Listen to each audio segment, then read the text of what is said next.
दोस्तों, आप सबका हमारे चैनल पर स्वागत है। हमारे चैनल को सब्सक्राइब कर लें, बेल आइकन को दबा लें। आज हम पढ़ने वाले हैं नई शिक्षा नीति 2020 के बारे में। नई शिक्षा नीति 2020 को कैबिनेट की मंजूरी मिल गई है। इससे पूर्व 1968 एवं 1986 में शिक्षा नीति लागू की गई थी। 1992 में इस नीति में कुछ संशोधन किए गए थे। पूर्व इसरो प्रमुख के कस्तूरी रंगन की अध्यक्षता में विशेषज्ञों की एक समिति ने नई शिक्षा नीति का मसौदा तैयार किया है, जिसे प्रधानमंत्री नरेंद्र मोदी की अध्यक्षता में कैबिनेट ने बुधवार को मंजूरी दे दी। इसके तहत मानव संसाधन विकास मंत्रालय का नाम बदलकर शिक्षा मंत्रालय कर दिया गया है। जीडीपी का 6% शिक्षा में व्यय करने का लक्ष्य है, जो अभी 4.43% था। नई शिक्षा नीति का लक्ष्य 2023 तक 3 से 18 वर्ष आयु के वर्ग के प्रत्येक बच्चे को गुणवत्तापूर्ण शिक्षा प्रदान करना है। दोस्तों, नई शिक्षा नीति 2020 की कुछ मुख्य बातें हैं। नई शिक्षा नीति में 5वीं क्लास तक की मातृभाषा, स्थानीय या क्षेत्रीय भाषा में पढ़ाई का माध्यम रखने की बात कही गई है। इसे क्लास 8वीं या उससे आगे भी बढ़ाया जा सकता है। विदेशी भाषाओं की पढ़ाई सेकेंडरी लेवल से होगी। हालांकि नई शिक्षा नीति में यह भी कहा गया है कि किसी भी भाषा को थोपा नहीं जाएगा। साल 2030 तक स्कूली शिक्षा में 100% GER अथवा ग्रोस एनरोलमेंट रेशो के साथ माध्यमिक स्तर तक एजुकेशन फॉर ऑल का लक्ष्य रखा गया है। अभी स्कूल से दूर रह रहे 2 करोड़ बच्चों को दोबारा मुख्यधारा में लाया जाएगा। इसके लिए स्कूल के बुनियादी ढांचे का विकास एवं नवीन शिक्षा केंद्रों की स्थापना की जाएगी। दोस्तों, स्कूल पाठ्यक्रम के +2 10+2 ढांचे की जगह 5+3+3+3 का नया पाठ्यक्रम संरचना लागू की जाएगी, जो क्रमशः 3 से 8, 8 से 11, 11 से 14 और 14 से 18 उम्र के बच्चों के लिए है। इसमें अब तक दूर रखे गए 3 से 6 साल के बच्चों को स्कूली पाठ्यक्रम के तहत लाने का प्रावधान है, जिसे विश्व स्तर पर बच्चे के मानसिक विकास के लिए महत्वपूर्ण चरण के रूप में मान्यता दी गई है। NCERT 8 वर्ष की आयु तक के बच्चों के लिए प्रारंभिक बचपन देखभाल और शिक्षा के लिए एक राष्ट्रीय पाठ्यक्रम और शैक्षणिक ढांचा विकसित करेगा। स्कूलों में शैक्षणिक धाराओं, पाठ्येतर गतिविधियों और व्यावसायिक शिक्षा के बीच खास अंतर नहीं किया जाएगा। नई प्रणाली में प्री स्कूलिंग के साथ 12 साल की स्कूली शिक्षा और 3 साल की आंगनवाड़ी होगी।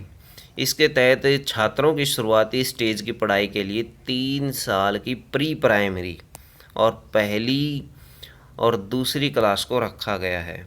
अगली स्टेज में तीसरी, चौथी और 5वीं क्लास को रखा गया है। इसके बाद मिडिल स्कूल यानी 6 से 8 कक्षा में सब्जेक्ट का इंट्रोडक्शन कराया जाएगा। केवल इंट्रोडक्शन कराया जाएगा दोस्तों। 6 से 8 में सभी छात्र केवल तीसरी, 5वीं और 8वीं कक्षा में परीक्षा देंगे। 10वीं और 12वीं की बोर्ड परीक्षा पहले की तरह जारी रहेगी, लेकिन बच्चों के समग्र विकास करने के लक्ष्य को ध्यान में रखते हुए इन्हें नया स्वरूप दिया गया है। एक नया राष्ट्रीय आकलन केंद्र परख समग्र विकास के लिए कार्य प्रदर्शन, आकलन, समीक्षा और ज्ञान का विश्लेषण। परख का मतलब आकलन, समीक्षा और ज्ञान का विश्लेषण किया जाएगा। परख एक मानक निर्धारक निकाय के रूप में स्थापित किया जाएगा। पढ़ने लिखने और जोड़ घटाव संख्यात्मक ज्ञान की बुनियादी योग्यता पर जोर दिया जाएगा।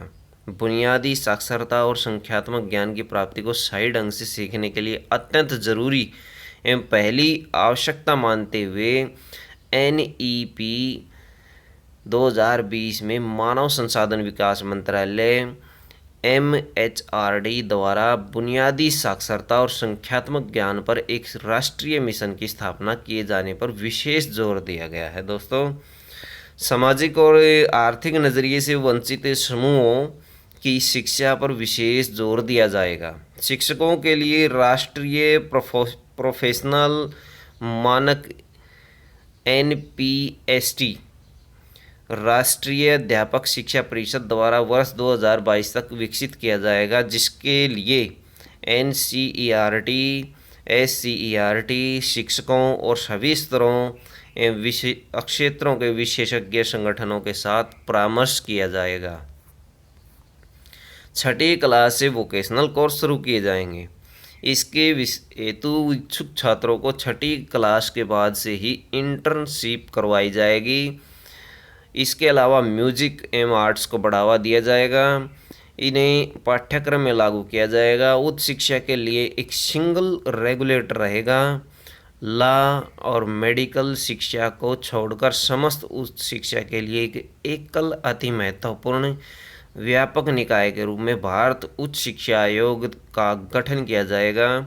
उच्च शिक्षा में 2035 तक 50% GER ग्रॉस एनरोलमेंट रेशो पहुंचाने का लक्ष्य है। GER अथवा ग्रॉस एनरोलमेंट रेशो को 50% पहुंचाने का लक्ष्य रखा गया है। फिलहाल 2018 के आंकड़ों के अनुसार GER 26.3% है। उच्च शिक्षा में 3.5 करोड़ नई सीटें जोड़ी जाएंगी। दोस्तों, पहली बार मल्टीपल एंट्री और एग्जिट सिस्टम लागू किया जाएगा। आप इसे ऐसे समझ सकते हैं कि आज की व्यवस्था में अगर 4 साल इंजीनियरिंग पढ़ने या 6 सेमेस्टर पढ़ने के बाद किसी कारणों से आगे नहीं पढ़ पाते हैं तो आपके पास कोई उपाय नहीं होता। लेकिन मल्टीपल एंट्री और एग्जिट सिस्टम में 1 साल के बाद सर्टिफिकेट, 2 साल के बाद डिप्लोमा और 3 साल के बाद डिग्री मिल जाएगी। इससे उन छात्रों को बहुत फ़ायदा होगा जिनकी पढ़ाई बीच में किसी वजह से छूट जाती है। नई शिक्षा नीति में छात्रों को ये आज़ादी भी होगी कि अगर वो कोई कोर्स बीच में छोड़ कर दूसरे कोर्स में दाखिला लेना चाहें तो वो पहले कोर्स में खास निश्चित समय तक ब्रेक ले सकते हैं और दूसरा कोर्स ज्वाइन कर सकते हैं। उच्च शिक्षा में कई बदलाव किए गए हैं। जो छात्र रिसर्च करना चाहते हैं उनके लिए 4 साल का डिग्री प्रोग्राम होगा। जो लोग नौकरी में जाना चाहते हैं वो 3 साल का ही डिग्री प्रोग्राम करेंगे। लेकिन जो रिसर्च में जाना चाहते हैं वो 1 साल के MA के साथ 4 साल के डिग्री प्रोग्राम के बाद सीधे PhD कर सकते हैं। उन्हें MPhil करने की ज़रूरत नहीं होगी। पाठ्यक्रम क्षेत्रीय भाषाओं में विकसित किए जाएंगे। वर्चुअल लैब विकसित की जा रही है और एक राष्ट्रीय शैक्षिक टेक्नोलॉजी फोरम NETF बनाया जा रहा है। शोध करने के लिए और पूरी उच्च शिक्षा में एक मजबूत अनुसंधान संस्कृति एवं अनुसंधान क्षमता को बढ़ावा देने के लिए एक शीर्ष निकाय के रूप में नेशनल रिसर्च फाउंडेशन की स्थापना की जाएगी। NRF का मुख्य उद्देश्य विश्वविद्यालयों के माध्यम से शोध की संस्कृति को सक्षम बनाना होगा। NRF स्वतंत्र रूप से सरकार द्वारा एक बोर्ड ऑफ गवर्नर्स द्वारा शासित होगा। उच्च शिक्षा संस्थानों को फीस चार्ज करने के मामले में और पारदर्शिता लानी होगी। SC, ST, OBC और अन्य विशिष्ट श्रेणियों से जुड़े हुए छात्रों की योग्यता को प्रोत्साहित करने का प्रयास किया जाएगा। छात्रवृत्ति प्राप्त करने वाले छात्रों की प्रगति को समर्थन प्रदान करना, उसे बढ़ावा देना, उनकी प्रगति को ट्रैक करने के लिए राष्ट्रीय छात्रवृत्ति का पोर्टल जारी किया जाएगा, तो इसका विस्तार किया जाएगा। निजी उच्च शिक्षण संस्थानों को अपने यहाँ छात्रों को बड़ी संख्या में मुफ्त शिक्षा और छात्रवृत्तियों की पेशकश करने के लिए प्रोत्साहित किया जाएगा।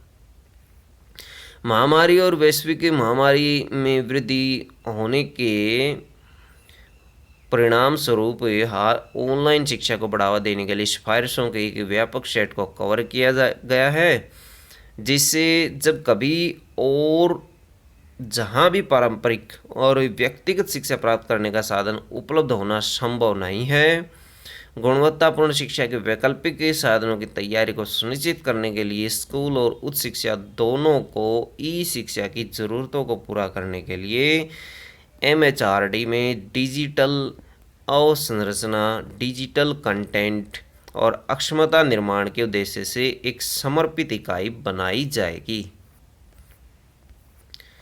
भाषाओं के लिए संरक्षण, विकास और उन्हें जीवंत बनाने के लिए सभी शिक्षा नीति में पाली, फारसी और प्राकृत भाषाओं के लिए एक Indian institute of translation and interpretation IITI राष्ट्रीय संस्थान की स्थापना करने, उच्च शिक्षण संस्थानों में संस्कृत और सभी भाषा विभागों को मजबूत करने और ज़्यादा से ज़्यादा उच्च शिक्षण संस्थानों के कार्यक्रमों में शिक्षा के माध्यम के रूप में मातृभाषा और स्थानीय भाषा का उपयोग करने की सिफारिश की गई है। दोस्तों,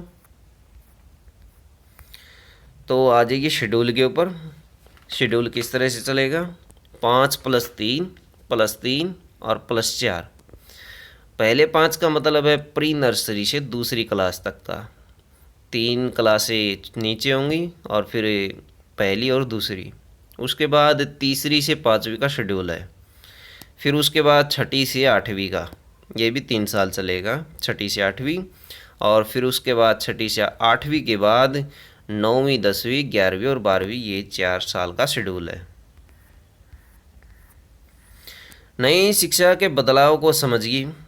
3 से 6 साल की उम्र के बच्चे के लिए अलग पाठ्यक्रम होगा और खेल कूद और एक्टिविटीज़ में ज़्यादा शामिल होगी। 1 से 3 कक्षा तक के बच्चों की बुनियादी शिक्षा पर जोर दिया गया है। 9 साल तक के बच्चे की साक्षरता ज्ञान, संख्या ज्ञान पर, साक्षरता और संख्या ज्ञान पर फोकस किया गया है।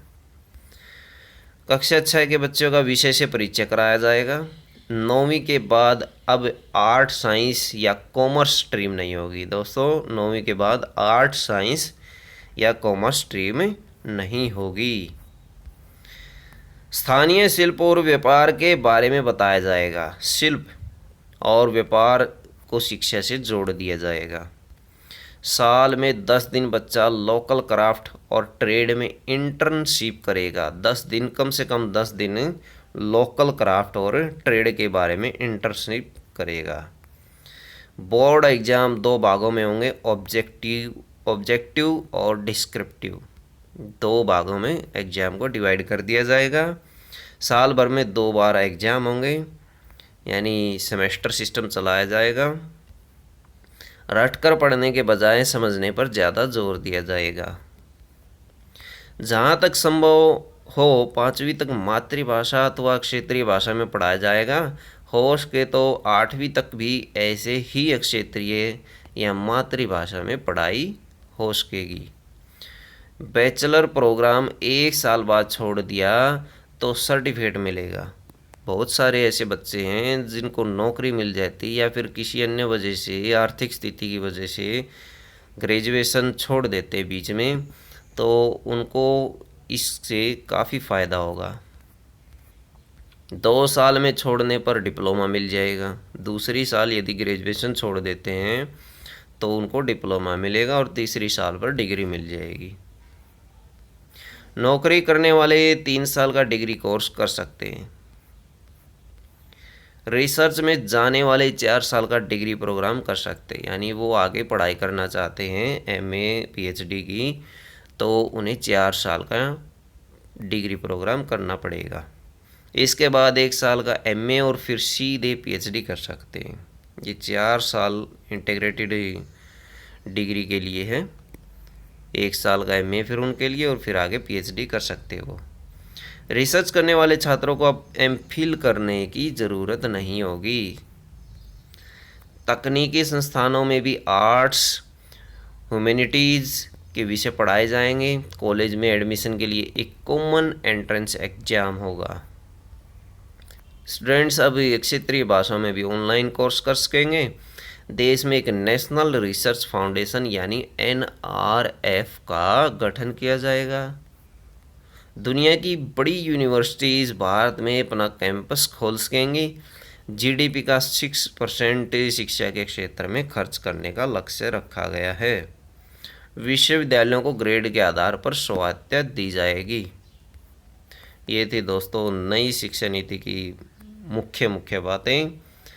तो वीडियो अच्छी लगे तो दोस्तों लाइक करें, हमारे चैनल को सब्सक्राइब कर लें, और नई वीडियो पाने के लिए प्लेलिस्ट में आप जा सकते हैं, बेल आइकन को दबा सकते हैं नई वीडियो पाने के लिए, और ऊपर आई बटन दिया है वहाँ से भी आप नई वीडियो प्राप्त कर सकते हैं। धन्यवाद दोस्तों।